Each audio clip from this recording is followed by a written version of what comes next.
memulai pelajaran kita. Sebelum memulai pelajaran kita, mari kita bersatu di dalam doa. Kita berdoa. Bapa di surga, kami bersyukur kepadamu atas kebaikan-Mu di dalam hidup kami. Kami bersyukur Tuhan, hari ini kami semua masih boleh berkumpul di sekolah kami untuk belajar. Kami menyadari semuanya karena kebaikan Tuhan. Kami bertemu dalam keadaan sehat semua, Tuhan. Sebentar kami akan memulai pelajaran kami.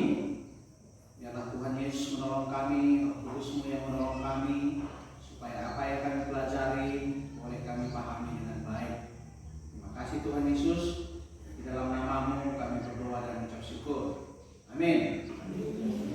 Oke, baik aku. Sebelum kita melihat materi kita, pelajaran kita hari ini, Bapak akan absen dulu ya. Jadi siapa nanti yang namanya saya sebutkan boleh tunjuk tangan. Aditya. Oke. Agustus Kaisar. Kaisar nggak hadir ya? Tidak. Oke. Ariel Septianta. Celsa Bergina Brusbiri. Oke. Cindy Rosmayana. Devi Rupinam. Dea Puspita Bruginting. Efraim Syahan. Egi Prananta Ginting. Egi Pascal Pratama Tariga. Esther JSP Ulu Ginting. Isa Burdi Sukatanda. Johannes Christian Pasaribu. Joshua Putra Jaya Tariga.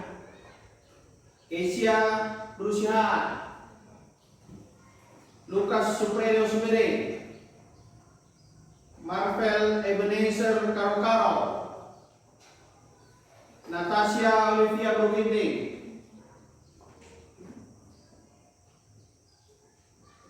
Rena Luisa Broginting. Ronald Manuro. Tabita Hagaina Brustepu. Mana Tabita? Oke, baik. Fiona Hanita Brudepari. Kemudian Jason Ivander Ginting. Oke, hanya Agustus yang tidak hadir ya. Ada suratnya? Tidak. Siapa yang tidak rumahnya aku? Oke, nanti coba dicek kenapa tidak hadir ya. Oke, baik. Ya, kita akan memulai pelajaran kita. Ya, pelajaran kita ada di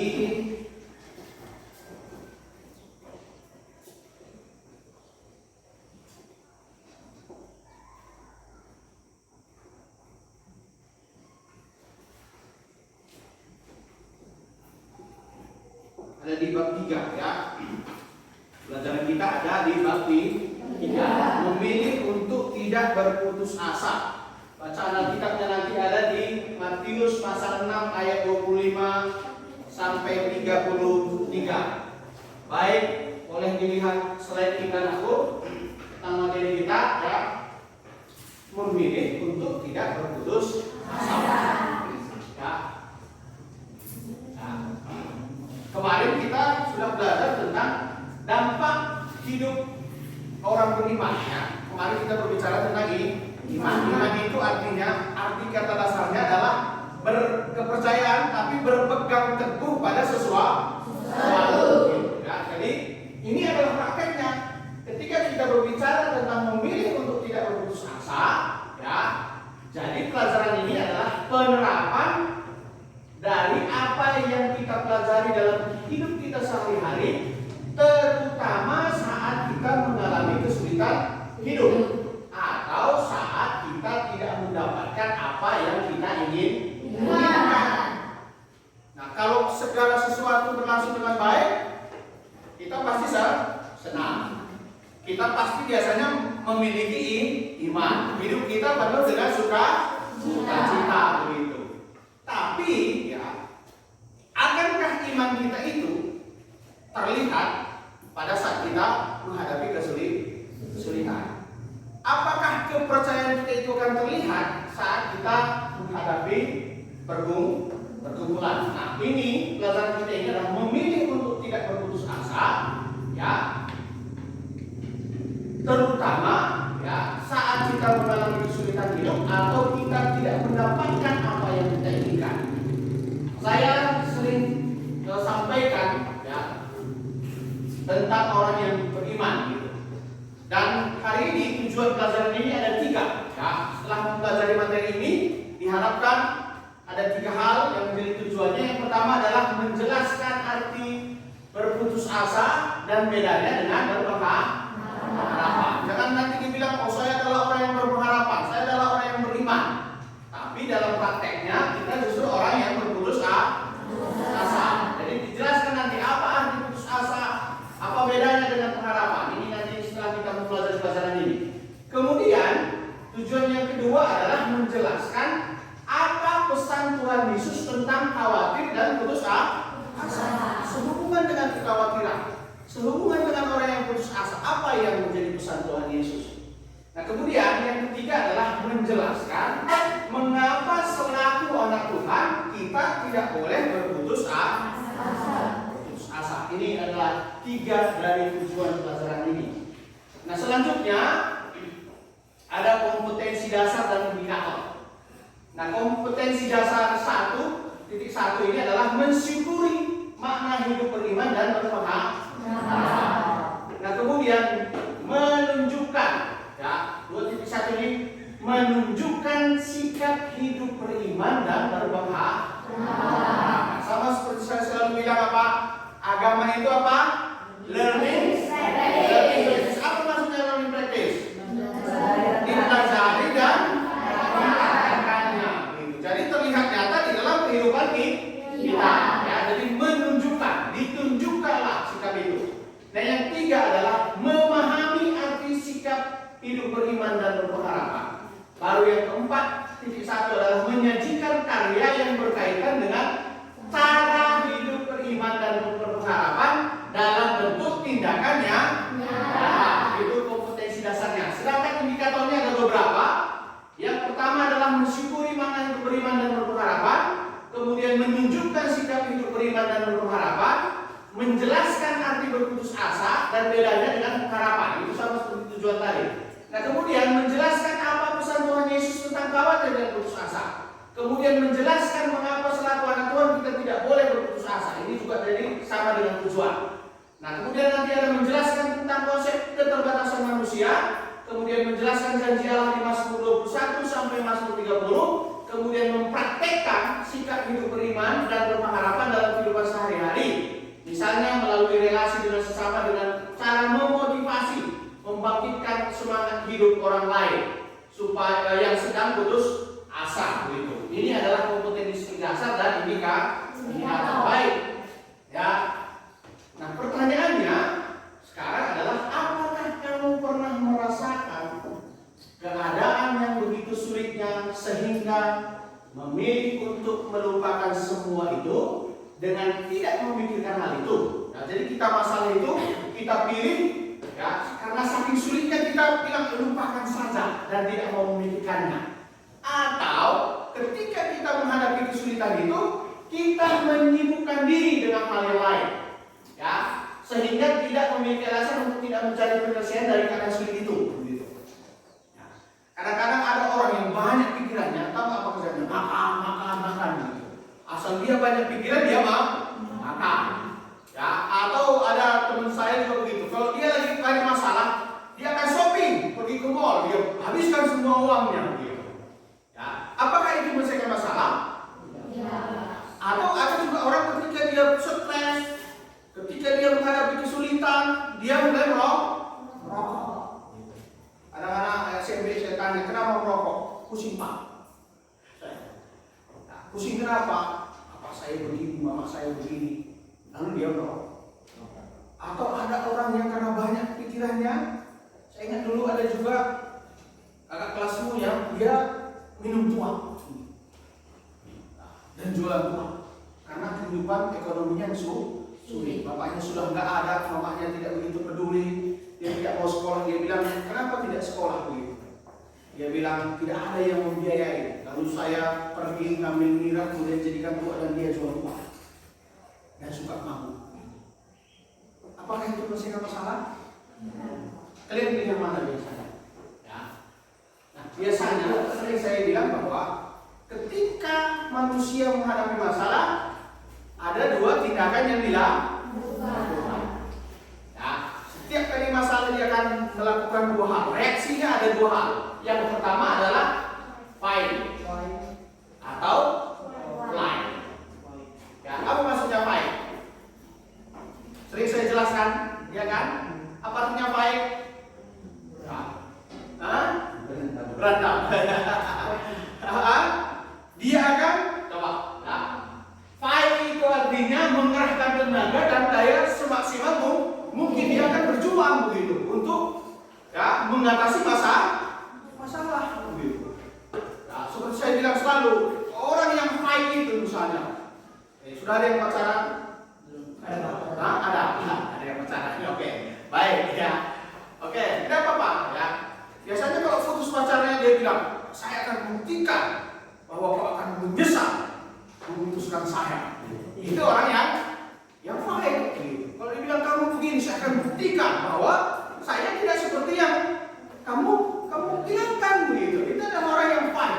Dia akan mengerahkan tenaganya untuk membuktikan. Atau orang yang flight. Flight itu artinya lari meninggalkan kondisi atau hal yang sulit itu karena memang tidak mendapatkan atau tidak mau mencari cara untuk mengatasinya. Sama seperti yang sering kita lihat. Ya, akan ada anak SMA karena diputuskan pacarnya dia minum racun. Ya, ada orang yang karena diputuskan pacarnya atau karena dia menghadapi masalah dia merokok dan apakah tenang sudah merokok? Katanya. Setelah itu bagaimana? Apakah masalah selesai? Dia mabuk-mabuk. Banyak orang lari ke narkoba itu juga karena dia lari, dia berpikir bahwa dengan dia mengkonsumsi narkoba, dia dengan merokok, dengan minum minuman keras, dia bisa lari dari masalah. Padahal sesungguhnya apa? Tidak. Malah nambah masalah. Nah, ini dua cara yang sering dialami manusia. Pertanyaannya, kalian berada di mana? Pilih mana? Coba. Sebelum ini coba kita lihat dulu video ini. Oke, kita simak baik-baik. Orang pesimis akan berkata, saya tidak akan bisa menahan badai. Tapi sang pemenang akan menjawab, sayalah sang badai.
dan putus asa. Apa yang disampaikan oleh Tuhan mengenai khawatir dan putus asa? Baik, kita akan lihat lagi video ya tentang sebuah lagu tentang khawatir dan putus asa. Coba kita dengar bersama.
Sekarang apa pesan di lagunya? Apa yang pesan utama yang ingin disampaikan lagu ini? Jangan menyerah, jangan berputus asa. Pertanyaan kedua, cocok nggak pesannya sama kalian? Cocok, yakin? Yakin, Ade? Oke, kenapa Ade?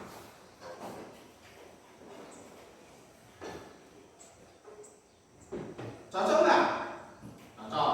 Pesannya tadi apa? Jangan menyerah dan jangan berputus asa. Di video pertama juga pesannya apa? Jangan menyerah juga kan? Harus conquering, kan itu menjadi pemenang. Ya, tunggu saya datang, kan gitu dia bilang. Nah, yang lagu ini, ya, jangan menyerah, jangan berputus asa, karena mujizat Tuhan itu nyata bagi apa? Orang yang percaya. Ya, apakah pesan cocok? Tadi hari cocok. Kenapa? Oke, siapa yang bisa bantu hari? Oke, silakan. Terpengaruh apa anakku? Sebenarnya kayak ada di sesuatu Pak. Bahasa Indonesia nak? Ada di kita latihan musik begini Pak. Latih siapnya sudah begini Pak. Saya dengan kecerdasan seperti Pak. Dan kita berdibatnya saya. Bahasa Indonesia. Ya. Bahwa kalau kita punya keinginan, ya, karena rasa percaya kita, meskipun kita sudah putus asa, kita yakin Tuhan akan menolong, tidak menyerahkan begitu ya. Itu bahasa Indonesia ya. Oke, ada lagi yang lain yang punya jawaban? Ada? Ya. Bahwa mujizat Tuhan itu akan nyata bagi setiap orang yang percaya. Ya, sama seperti misalnya ini. Ya. Mengapa kita harus khawatir dan putus asa? Itu tanda tanya. Kenapa tanda tanya? Karena seringkali orang memang khawatir dan putus asa. Ya, dalam kamus besar bahasa Indonesia ini, putus asa dianggap sama artinya dengan putus pengharapan. Putus pengharapan itu berarti tidak ada lagi yang bisa diharapkan. Itu yang membuat orang kadang-kadang bisa menjadi stres, bisa menjadi depresi. Ya. Nah, kemudian katanya sejak beberapa tahun terakhir kita semakin sering membaca atau mendengar berita tentang orang yang bunuh diri karena merasa tidak mampu melanjutkan hidup.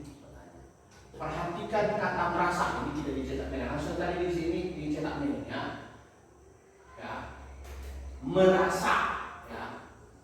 Dan tambahan pada kata merasa ini, ya. Ya, karena merasa tidak mampu, kata merasa ini, ya. Artinya belum tentu orang tersebut betul-betul tidak mampu. Dia hanya merasa tidak mampu. Sesungguhnya apa? Dia memiliki kemampuan, tapi dia merasa tidak mampu. Karena kita berkata apa? Bahwa kalaupun pencobaan itu datang, tidak melebihi kekuatan manusia. Berarti setiap kali ada hambatan, setiap kali ada kesulitan, itu tidak melebihi kekuatan kita. Hanya ketika kita menyerah, itu berarti apa? Kita belum memaksimalkan kemampuan kita. Misalnya kalau nilai jelek begitu, mungkin kita kurang belajar. Apa yang saya bilang? Kalau orang lain bisa 2 kali, kita bisa berapa kali? 10 kali harus kita lakukan. Kalau belum bisa 10 kali, kita bisa bikin berapa kali lagi? 20 kali. Bukan berarti kita tidak bisa, hanya belum bisa memaksimalkan. Sama seperti tadi di video tadi apa kita lihat? Apa? Dia bertinju itu apa? Dia angkat barbel kan begitu? Ya. Dia latihan, dia lakukan sekuat itu disertai dengan latihan. Ada kata merasa, ya. Merasa artinya belum tentu orang tersebut betul-betul tidak mampu. Mungkin ia hanya merasa bahwa ia tidak mampu. Padahal kemampuan untuk bertahan hidup masih ada pada. Berarti dia belum maksimal. Kalau nilai kalian jelek, kalau nilaimu kurang memuaskan, berarti dirimu kurang maksimal. Mungkin lebih banyak bermain daripada belajarnya, ya. Tapi orang seperti itu, ya. ini sama seperti yang tadi. Nah, kemudian ini wujud ketidakmampuan itu biasanya ada banyak hal ya. Kalau di dalam buku materi kita dibilang sini wujud ketidakmampuan itu ada 3. Tidak mampu bayar hutang, tidak mampu membeli makanan, tidak mampu membeli obat untuk menyembuhkan penyakit dan lain-lain begitu. Sampai kemudian ada orang yang bunuh diri begitu. Nah, ada orang yang bunuh diri. Ya, ketidakmampuan menyebabkan orang bunuh diri. Orang bunuh diri karena putus asa. Pertanyaannya, siapa yang memiliki hidup kita ini?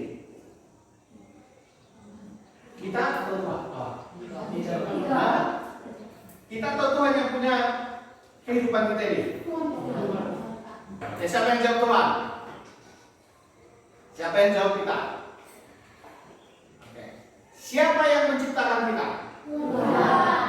Yang menciptakan boleh nggak memilikinya? Jadi kita milik siapa? Tuhan. Kan itu? Berarti iya kan? Siapa yang menciptakan kita? Tuhan. Berarti yang punya kita siapa? Tuhan. Tapi kadang-kadang orang merasa hidupnya adalah miliknya, sehingga dia merasa berhak untuk mengakhiri hidupnya. Padahal kita tahu hidup kita milik siapa? Sekali lagi, siapa yang menciptakan kita? Tuhan. Tapi siapa yang memiliki kita? Tuhan. Berhak nggak kita mengakhiri hidup kita? Tidak. Ya. Kehidupan ini bukan milik kita. Makanya kadang-kadang ada orang yang bunuh diri karena Tuhan belum menginginkannya, jadi nggak dia mati? Tidak. Ya. Karena Tuhan masih menginginkannya. Karena kita ini adalah milik Tuhan. Hidupku Tuhan kini milikmu. Ada lagu seperti itu. Ya. Nah kemudian kenapa kita tidak harus khawatir dan putus asa? Karena Tuhan sudah memberikan jaminan kepada kita. Coba lihat di Matius 6 ayat 25 sampai 33. Ayo. Nah, yang tidak bawa kitab harusnya bawa kitab semua ya. Oke, baik, saya akan bacakan. Ada pesan indah yang disampaikan oleh Tuhan Yesus dalam menghadapi kehidupan ini. Matius 6 ayat 25 sampai 34. Karena itu aku berkata kepadamu, janganlah khawatir akan hidupmu, akan apa yang hendak kamu makan atau minum. Dan janganlah khawatir pula akan tubuhmu, akan apa yang hendak kamu pakai. Bukankah hidup itu lebih penting daripada makanan, dan tubuh itu lebih penting daripada pakaian? Pandanglah burung-burung di langit yang tidak menabur dan tidak menuai dan tidak mengumpulkan bekal di lumbung, namun diberi makan oleh Bapamu yang di sorga. Bukankah kamu jauh melebihi burung-burung itu? Siapakah di antara kamu yang karena kekhawatirannya dapat menambahkan sehasta saja pada jalan hidupnya? Dan mengapa kamu khawatir akan pakaian? Perhatikanlah bunga bakung di ladang yang tumbuh tanpa bekerja dan tanpa meminta. Namun aku berkata kepadamu, Salomo dalam segala kemegahannya pun tidak berpakaian seindah salah satu dari bunga itu. Jadi jika demikian Allah mendandani rumput di ladang yang hari ini ada dan besok dibuang ke dalam api, tidakkah Ia akan terlebih dahulu mendandani kamu, hai orang yang kurang percaya? Sebab itu, janganlah kamu khawatir dan berkata, apakah yang akan kami makan? Apa yang akan kami minum? Apakah yang akan kami pakai? Semuanya itu dicari bangsa-bangsa yang tidak mengenal Allah. Tetapi Bapamu yang di surga tahu bahwa kamu memerlukan semuanya itu. Tetapi carilah dahulu kerajaan Allah dan kebenarannya, maka semuanya itu akan ditambahkan kepadamu. Sebab itu janganlah kamu khawatir akan hari esok, karena hari esok mempunyai kesusahannya sendiri. Kesusahan sehari cukuplah untuk sehari. Setidaknya ada 3 pesan yang disampaikan Tuhan di dalam Matius 6 ayat 25 dan sampai 34. Nah, ada 3 pesan yang disampaikan oleh Tuhan Yesus. Yang pertama adalah jangan khawatir untuk makan dan minum dan pakaian sebagai yang penting di dunia. Pernah nggak kalian lihat burung pegang sapu? Nggak ada kan? Tapi makan nggak mereka? Kemudian dikatakan di sini, ya, Tuhan memelihara burung, pasti akan memelihara kita.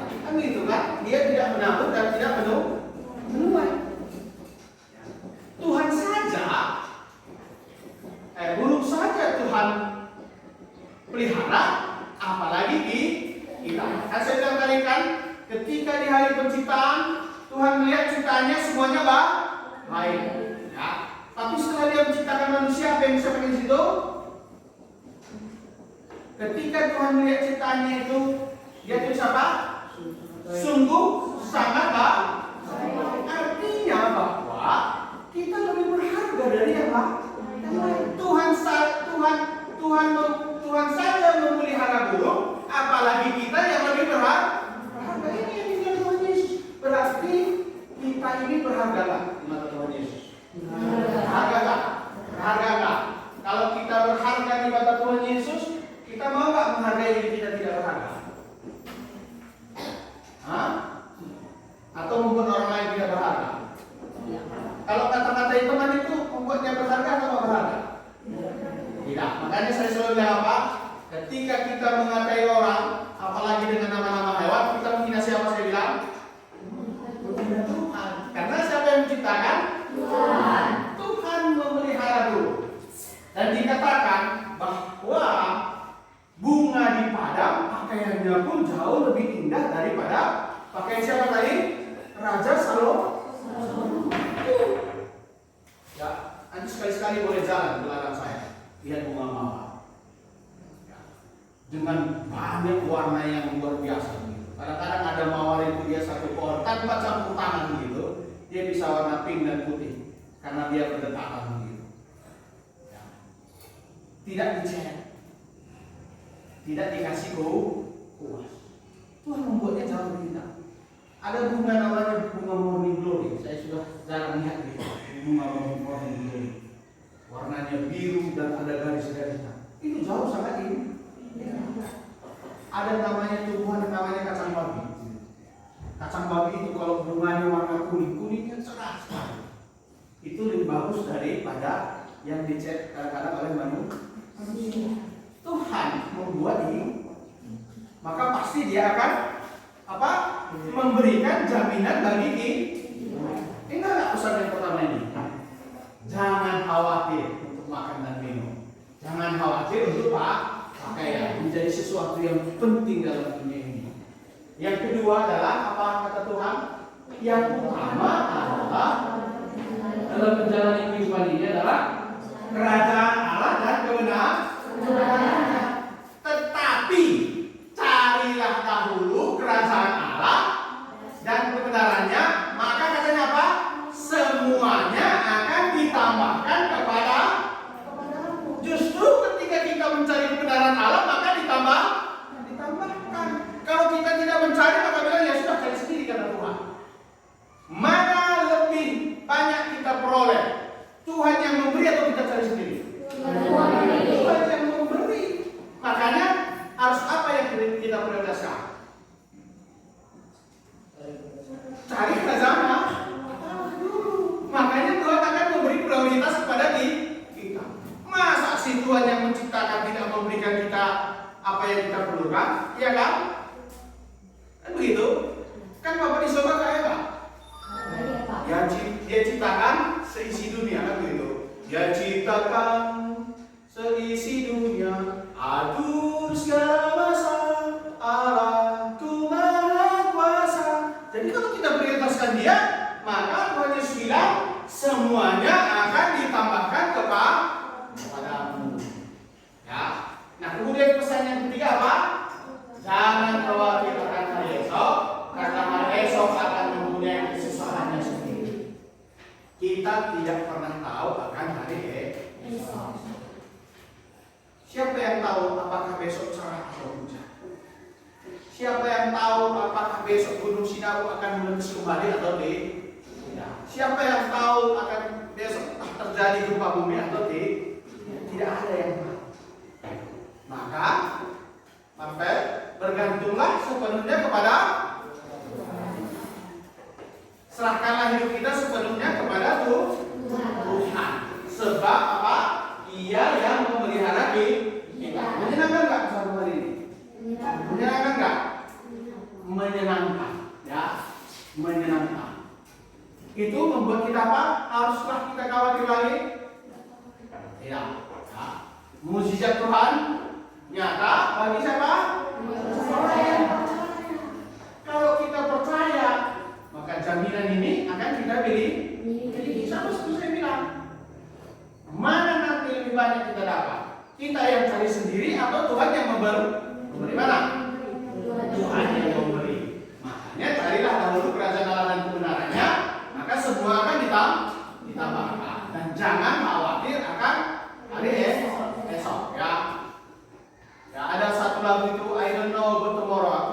ketahukan hari esok.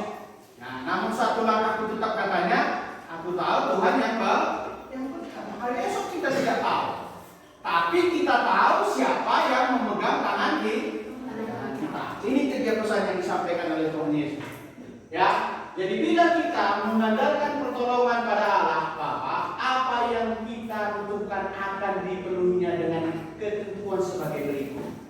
Jadi harus juga dipahami bahwa Tuhan akan memberi kita sesuai dengan yang kita perlukan, bukan yang kita inginkan. Paham bedanya? Yang kita inginkan belum tentu baik bagi kita. Yang kita butuhkan itu pasti baik bagi kita. Yang mana Tuhan kasih? Yang kita inginkan atau yang kita butuhkan? Yang kita butuhkan. Tapi seringkali kita melihat apa? Yang kita inginkan. Aku pengen nanti punya motor besar. Ya, Ninja apa? RX ya? Ya. Padahal udah layak gak kita? SIM saja belum bisa kita miliki. Padahal kita menginginkan. Itu sesuatu yang kita butuhkan nggak? Tapi seringkali kita mau yang kita inginkan, bukan butuhkan. Makanya kadang-kadang kita bankrupt begitu. Padahal di sini dikatakan hal yang kita butuhkan merupakan sesuatu yang kita perlukan untuk membuat kita semakin bertumbuh dalam pengenalan akan Dia dan semakin berkarya demi kebaikan sesama. Memberikan yang kita butuhkan. Dan ketika kita memilikinya, kita juga bisa membagi kepada sesama kita, membagi kepada orang lain. Ya. Kemudian yang kedua, Allah pasti memberikan apa yang memang kita butuhkan untuk kebaikan kita dan orang-orang lain yang ada di lingkungan kita. Ya, artinya ketika kita memiliki, kita juga harus berbagi. Ya, berbagi. Ya, kebaikan kita dan orang-orang yang ada dalam lingkungan kita. Jadi saat kita bingung mengenai apa yang kita butuhkan, tidak kita dapatkan, ingatlah bahwa Allah sangat mengasihi kita. Karena itu Allah sangat memperhatikan kita. Mungkin saja jawaban Allah datang tidak secepat yang kita harapkan, tetapi tetap datang pada waktu yang tepat menurut Allah, bukan menurut kita. Tuhan Yesus berkata begini kepada murid-muridnya, adakah seorang daripadamu yang memberi batu kepada anaknya jika ia minta roti, atau memberi ular jika ia meminta ikan? Pernah nggak? Pak, aku mau ikan, kata kasih ular. Pernah nggak? Bapak manusia saja tidak melakukannya, apalagi Bapak di surga itu kan Tuhan, ya. Dan di sini dikatakan, jadi jika kamu yang jahat tahu memberi pemberian yang baik kepada anak-anakmu, apalagi Bapakmu yang di surga, Ia akan memberikan yang baik kepada mereka yang meminta kepada Tuhan akan memberikan. Kalau jangan-jangan nggak dapat karena nggak minta. Iya kan? Iya kan? Kalian tidak pernah minta sama saya kan? Saya nggak saya kasih uang kan gitu. Siapa tahu nanti minta bisa dikasih kan gitu. Iya kan? Benar nggak? Benar nggak? Banyak peluang Pak WP misalnya, kalau nggak minta saya kasih, kan nggak pernah diminta kan? Siapa tahu nanti diminta dikasih gitu. Ya. Tapi Tuhan pasti kan dikasih. Kan ditanya untuk apa kan gitu. Oke. Ya, yang ketiga, kita harus gigih meminta apa yang kita butuhkan sampai kita mendapatkan. Kalau memang itu menjadi sesuatu yang kita butuhkan, mintanya dengan gigih. Ketok 2 kali. Kalau belum dibuka, ketok lagi sampai 3 kali. Kalau 3 kali belum dikasih, ketok sampai 4 kali. Jangan pernah berhenti. Jangan pernah menyerah. Sampai pintu dibukakan baru kita berhenti mengetok. Karena di sini dikatakan Tuhan, ya, mintalah maka akan diberikan kepadamu, carilah maka kamu akan mendapat, ketoklah maka pintu akan dibukakan bagimu. Karena Karena setiap orang yang meminta menerima, dan setiap orang yang mencari mendapat, dan setiap orang yang mengetok baginya pintu dibuka. Karena memang nggak diminta lah, maka nggak diterima. Karena nggak diketok pintunya, maka pintu tidak dibuka. Seringkali misalnya kalau rumahnya besar, diketok di depan sana misalnya, dia mungkin di belakang di lantai 2, kan nggak kedengaran kan begitu. Siapa tahu nggak ada juga belnya misalnya. Ya, kita ketok begitu. Kalau cuma ketok sekali saja belum tentu dia dengar kan begitu. Ketok keras-keras, bila perlu teriak, "Shalom, ada orang di rumah nggak? Shalom," kan begitu. Siapa tahu dia tidak ketok lah. Jangan-jangan kita tidak mengetok, lihat di rumahnya berdiri saja di depan pintu. Kira-kira ada nggak yang buka pintu? Nggak ada. Jadi kita ketok kata Tuhan. Nah, jadi kita harus meminta apa yang kita butuhkan, gigih meminta apa yang kita butuhkan sampai mendapatkannya, gitu ya. Nah, itu tadi pelajaran kita singkat hari ini. Ada pertanyaan? Sudah paham? Sudah paham? Pilih yang mana? Ketika menghadapi masalah pilih yang mana? Baik, ya. Baik, bukan fly. Oke, ya. Baik, ya. Kemudian selanjutnya, sebelum ini kita lihat lagi tayangan ini, ya. Ini juga tentang jangan pernah mengeluh bahwa ya, setiap hal yang kita lakukan akan ada yang kita peroleh.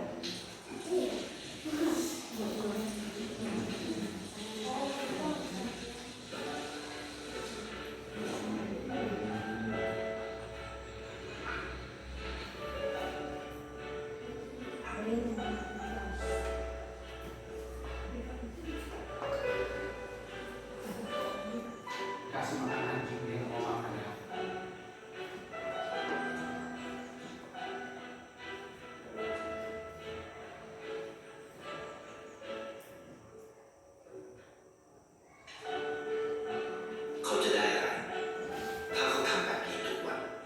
Dapat apa melakukan ini setiap hari?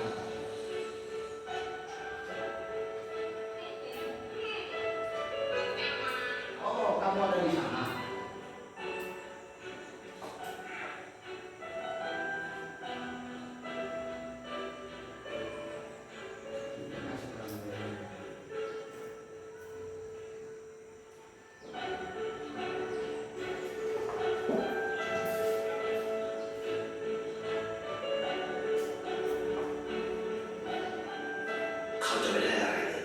Oh, dia tidak mendapatkan apa-apa. Dia tidak akan jadi kaya.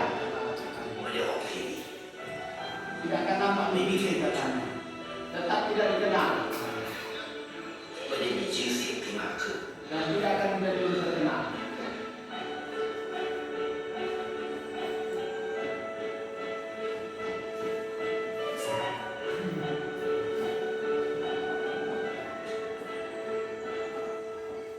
Mana anaknya?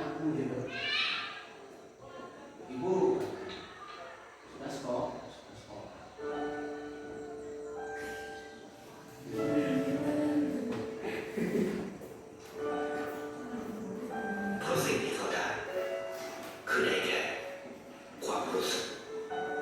Apa yang dia terima adalah reaksi emosi katanya.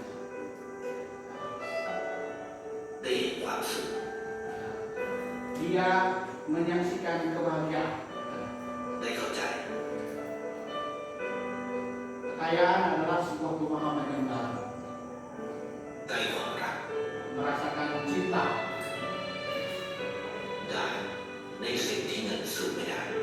Memperoleh uang yang tak dapat dibeli. Sebuah kata yang lebih indah.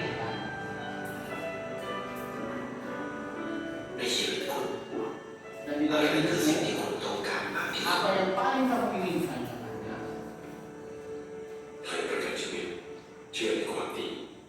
Ya, bahwa kadang-kadang hal-hal kecil yang tampaknya tidak nyata justru membahagiakan memberikan kebahagiaan. Kadang-kadang orang tampakkan dikasihnya uang, ya, ya kan, padahal dia tidak punya umur, tapi dia mendapatkan kebahagiaan ini. Dia rela mengasih paha ayamnya kepada Adam. Justru anjing itu mengikutinya akhirnya kan gitu.